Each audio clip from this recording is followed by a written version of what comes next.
Hey everyone, it is Sunday. Hey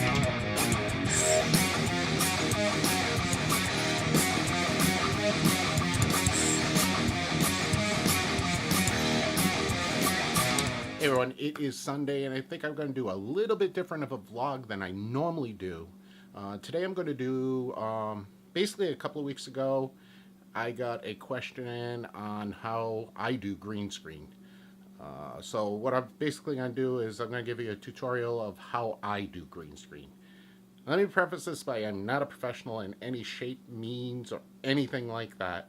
What I'm going to do is show you how I set up and how I edit anytime I use green screen. So let's get into this tutorial.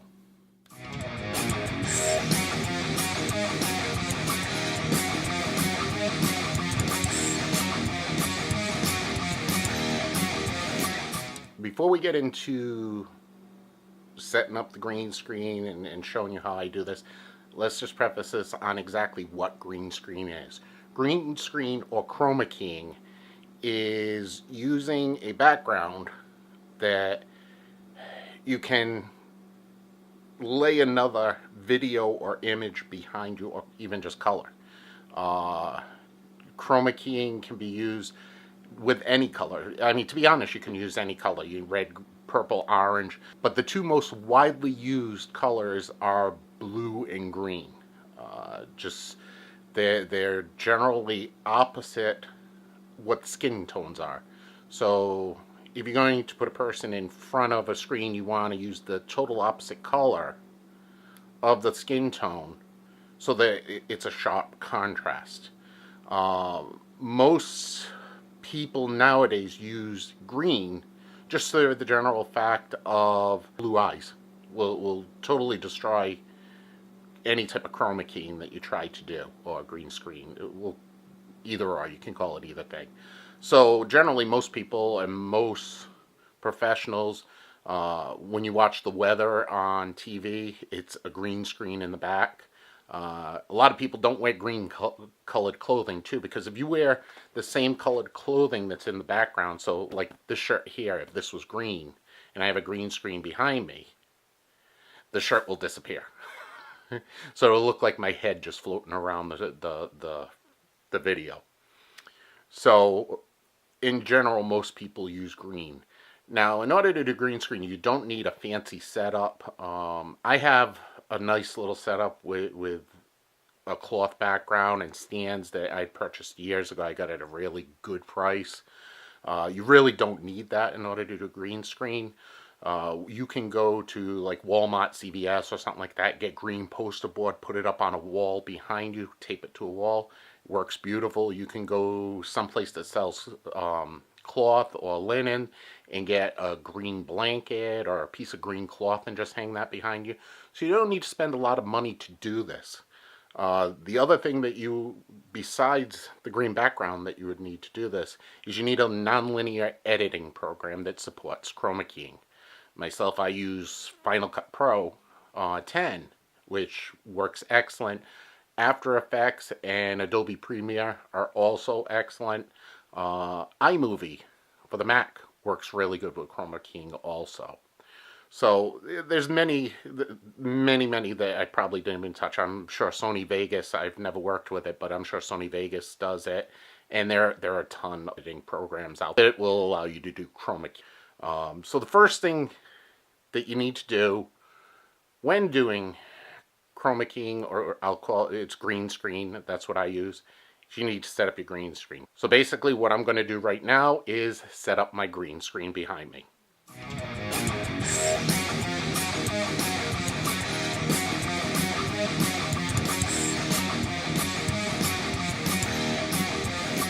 Alright everyone, I got the green screen up. What you want to make sure when doing green screen is you want to have smooth.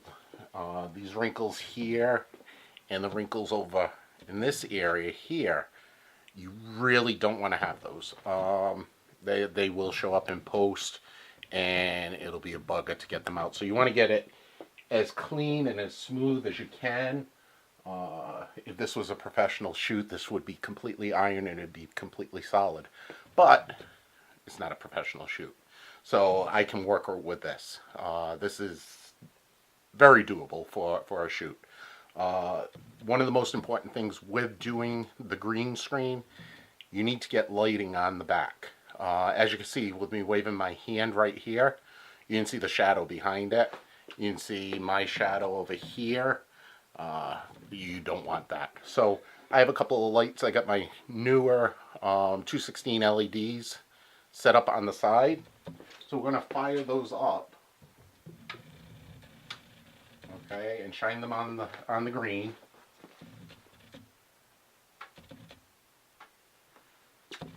Okay, so that now the green screen is lit up. But the problem that I have is I will have the opposite of the shadows. This will show up as a burn in post-production. That's even harder to get out. So what you need to do is you need to move the lights and kind of adjust them so that they're shining on the green screen and that they're not too bright. Oops. Like that. And we'll move this one out a little bit. Get that on the green screen. Okay, so that's pretty good. You don't see the shadow of me on the background anymore. Problem that you would have right now is actually the lighting on me. So you got to kind of focus on two layers. You need to focus on the subject and you need to focus on the background. One of the things that I tend to do is I'm going to bring the lens in. I'm going to bring you in closer here. Come on. Why won't you move in? There we go. Okay, so that now we'll set it up on the sweet spot on the green screen. Okay, so I'm set up on the green screen now. You can't see any edges. This over here is going to be a problem, and this up here is going to be a problem. So I'm sorry, I'm looking at the viewfinder to see the problem area. So what we need to do is we go over here. Let's try to work on that. Get that nice and smooth. So that's a lot better than it was. A lot of this stuff here you're going to pull out in post-production. One of the other things, actually, that's my problem up there. I didn't even think I have a light on above me. I didn't even think about that. So let me shut that off. There, that's a lot better. By shutting off the other lights, the incandescent bulbs, they're a different temperature than the LED bulbs that I'm using. So it was throwing the camera off. So I've got a good green screen set up right now. Even though there are some shadows, what we'll do is we'll crop the area around me in post-production. And that'll allow for a nice clear picture. So with a really good green screen setup right now, we're going to go in and we're going to go into Final Cut Pro 10. And I'm going to show you how to chroma key the green out of the back and put a different background in. So let's go over to Final Cut right now. Alright, I've already got the files off the memory stick. They are in the computer here already. So let's bring them and we're going to go over here. And actually, let's close that out and you'll see my vlog from the other day. We're going to create a new event. And for the way that I do it so that I can keep track is I use the date. So that's the date of today. We'll go in there and set up the project name as the same. Like I said, I'm using Final Cut Pro 10. You can use the different nonlinear editors that you can use that work just as well. This is just my preference. I use Mac for everything, so I'm going to use this. So what we need to do first is we need to pull the images. So you do Control-I, and I have them in a folder called Video, under today's date, and let's import them. Okay, so they're already in. Okay, and like I said, you see all my video, what I recorded earlier. Okay. So let's go with this one. And we'll just bring this little part of it in. Okay. Now the thing to remember when doing chroma keying is that you want to put the background in first. So what I'll do is this section that I have here is 5 minutes long. So we will go over here and we will go to solids. Okay. And let's do a white. I always like to use the white. Okay. And we're going to be at not 30, 29.97. So we'll go OK. And then we're going to take that and we are going to press Control, but not Control, Control D. And we will set the time to 5 minutes. So hit enter. Why didn't that work? Control D. 5 minutes.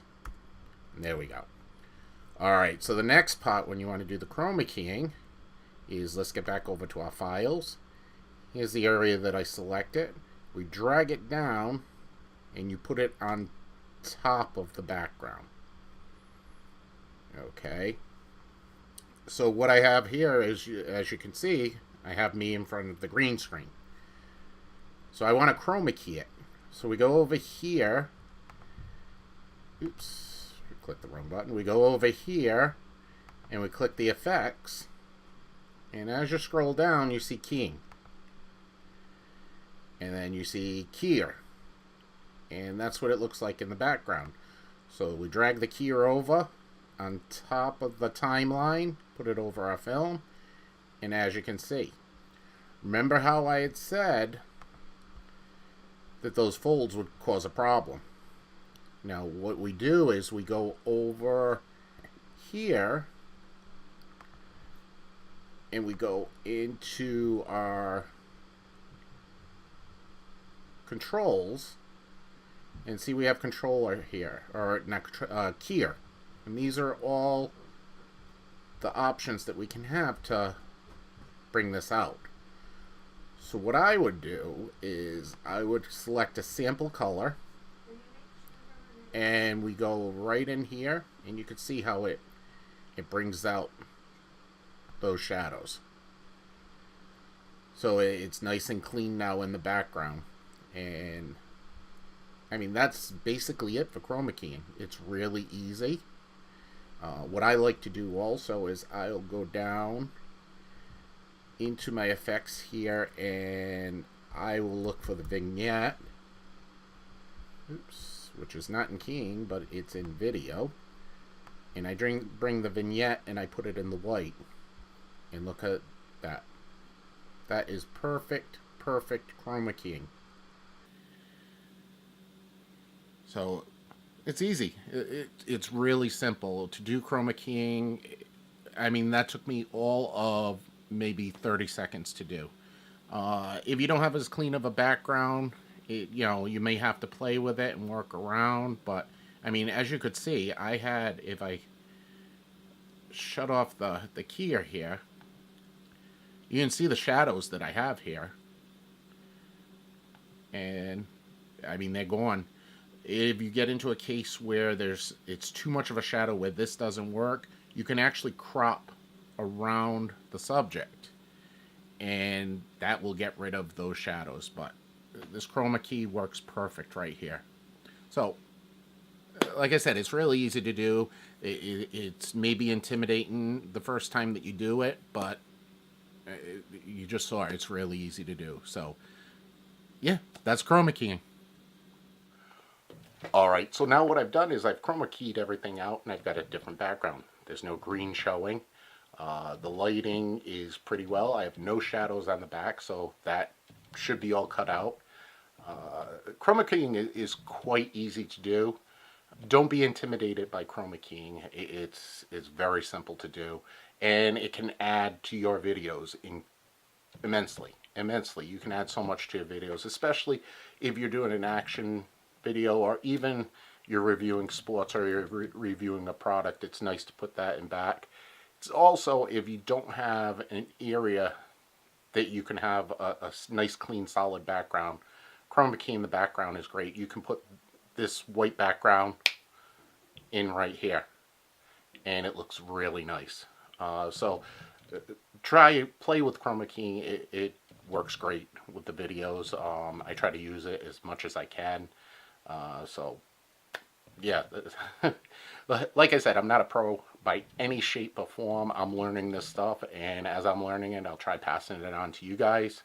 I love using the chroma key, especially if I'm talking one-on-one to you guys. It works beautiful. So again, that's my tutorial for chroma keying. If you like this, let me know. Leave a comment down below. Let me know if this helped you out. If there's anything that I missed that you think that I could have done better, again, leave me a comment below. Let me know what could have been done better. I want to try doing more of these tutorials as I learn things, to pass them on to you, because basically that's how I learned them. I would watch the tutorials on YouTube, different videos on other video sites, and that's, you learn by trial and error. So thanks for watching. I do appreciate it. If you like this tutorial, please hit the like button over here. Leave me a comment below. Let me know that you liked it. If this is your first time watching one of my videos, thank you. I appreciate it. That's why I do these videos, just to help, just to inform, basically to vent a lot of times. If you want to see more of my videos, click over here, click the subscribe button. Also, if you click the bell icon in the subscribe button, you'll get a notification anytime that I put up a video. I generally put them up, try to put them up daily, maybe a little more intermittent right now. I want to get more quality in my videos. So let me know. Or actually, not let me know, subscribe. And let me know, leave comments. I want to be interactive on this. Like I said, if you think I could do a better way, or there's an easier way that I may not know of, leave me the comment below. Thanks for watching. I do appreciate it, and I'll be back to you guys again soon. Hi everyone, thanks for watching my vlog. If you like, click up here on my logo and you can subscribe to my channel. If not, click right here. This is the last video that I did, most likely from yesterday. Thanks for watching, and I'll see you all again tomorrow.